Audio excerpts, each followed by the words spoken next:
maxbuuskii ugu da'da yaraa ee xabsi daa'im lagu xukumo Joseph Legan waa 84 sano jir. 15 sano ayuu jiray markii lagu xukumay xabsi daa'im sanadii 1953. xilligaas dalka Mareykanka waxaa caadi ka ahayd ama sahalneed in qof lagu xukumo xabsi daa'im ama sanado aad u fara badan, balse ninkan wuxuu nasiib u yeeshay in la sii daayo kadib 68 sano oo maxbuus ahaa. inta aanan kula wadaagin sheekada ninkan, fadlan hubi in kanaalkan uu ku rukuman yahay ama aad ka mid tahay saaxiibada inagu xiran. Mahadsanid. Joe Legan wuxuu ahaa 13 jir markii uu soo guuray koonfurta Philadelphia. xaafadan waa xaafad dad kala duwan ay degan yihiin, halkaas oo uu kula noolaa hooyadiis oo kalkaaliso ahayd, aabihiis oo makaaniko ahaa, walaalkii iyo walaashiis ka yar oo waxbarasho ku jiray. isagu waxba muusan qori jirin, waxna ma akhri jirin, micnaha wax muusan baran jirin, carruurta kale muusan la dheeli jirin, wax saaxiib ahna ma lahayn. wuxuu ahaa qof dabeecad qalafsan. habeenada ka mid ah sanadii 1953 wuxuu soo raacay koox dhalinyaro ah oo intooda badan aysan si fiican isku aqoon, micnaha kor ay iska yaqaaneen. waxa ay ka koobnaayeen 4 qof, isaga ayaa 5 ku ahaa.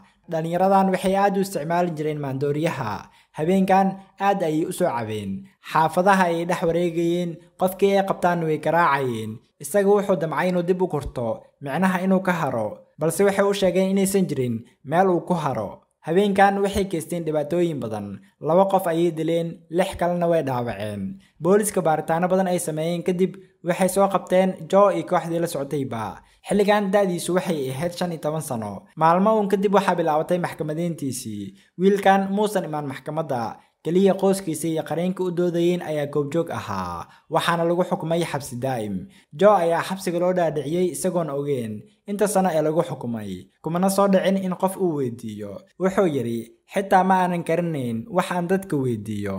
waan ogahay inay adag tahay in la rumaysto. waxaan ogaa inaan waqti xabsiga ku qaadan doono, laakiin ma aanan ogeyn inta ka dhiman noloshayda inaan maxbuus ahaan doono. xitaa weligay ma aanan maqlin kelmadda xabsi daa'im. xaalkayga aad ayuu u xumaa markii aan carruurta ahaa. waxba maanan akhrin karin ama qori karin, xitaa magacayga ma aanan yeerin karin. waxaan ogaa in magacayga uu yahay John. Joe waxa uu ka dhex shaqayn jiray xabsiga. inta badan waxa uu qaabilsanaa xagga nadaafadda, oo maxaabiista markii ay cunteeyaan kadib isaga ayaa nadiifin jiray goobtii wax lagu cunay.